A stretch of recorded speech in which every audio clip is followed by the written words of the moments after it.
வணக்கம் தலைவா, அனைவருக்கும் இனிய வணக்கம். இன்னைக்கு நாம இந்த வீடியோவில் எதை பற்றி பார்க்க போகிறோம் அப்படின்னு பார்த்தீங்கன்னா, தமிழகத்தில் போலீஸ் கான்ஸ்டபிளுடைய ரிசல்ட் எப்போ வெளியிட போகிறாங்க, ஃபிசிக்கல் எக்ஸாமினேஷனுக்கு நீங்கள் தயாராகலாம், காவலர் தேர்வுடைய கட் ஆஃப் மார்க் என்னவாக இருக்கும், இதை பற்றி தாங்க இந்த வீடியோவில் முழுமையாக நம்ம பார்க்க இருக்கோம்.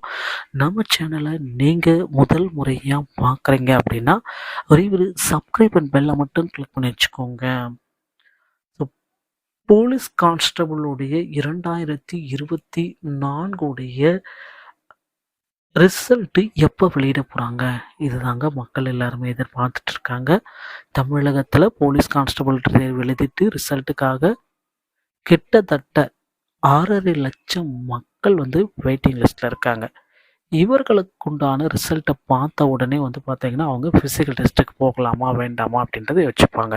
ஸோ டிஎன்யூஎஸ்ஆர்பியுடைய கட் ஆஃப் மதிப்பெண்கள், இந்த மதிப்பெண்கள் இருக்கும் பட்சத்தில் நீங்கள் ஃபிசிக்கல் எக்ஸாமுக்கு போகலாம். சில தினங்களில் உங்களுக்கு ரிசல்ட்ஸ் எல்லாமே உங்கள் கைக்கு வந்துவிடும். அதனால் கட் ஆஃப் பார்த்துக்கோங்க. கட் ஆஃப் அனாலிசிஸ் பார்த்தீங்கன்னா 2லிருந்து 3 மதிப்பெண்கள் குறைவதற்கு மட்டுமே வாய்ப்பு இருக்குது, அதிகரிப்பதற்கு வாய்ப்புகள் கிடையாதுங்க. ஸோ டிஎன்யூஎஸ்ஆர்பியுடைய ஃபைனலைஸ் கட் ஆஃப் மதிப்பெண்கள் என்னவாக இருக்கும்? ஸோ பிசி எக்ஸாமுடைய இறுதி கட்டத்தில் நாம் இருக்கோம். ஸோ இந்த கட் ஆஃபில் 2024 கட் ஆஃப் என்னவா இருக்கும் ஆண்கள் மற்றும் பெண்களுக்கு? பெண்களுக்கு ஆண்களை விட 5 மதிப்பெண்கள் குறைவாக தாங்க இருக்கும். ஸோ யூஆர் கேட்டகரியில் கம்யூனிட்டி வைஸாக நம்ம பார்க்குறப்ப யூஆரில் 50லேருந்து 54, ஸ்போர்ட்ஸ் மேனுக்கும் அதே தான், பிஎஸ்டிஎம்க்கும் வாய்ப்பு இல்லை. ஸோ அடுத்து பிசி கம்யூனிட்டியை நம்ம பார்க்குறப்ப என்ன ஸ்டார்ட் ஆகுது அப்படின்னு பார்த்தீங்கன்னா 49லேருந்து 53. உங்ககிட்ட பார்த்தீங்கன்னா ஸ்போர்ட்ஸ் மேன் சர்டிஃபிகேட் வச்சுருந்தீங்கன்னா 42க்கு மேலே இருந்தாலே போதும். பிஎஸ்டி வச்சுருந்தாலும் 42 எடுத்திருந்தாலே போதும். பெண்களுக்கு இதிலேருந்து 5 மதிப்பெண்கள் குறைவாக இருக்கும்.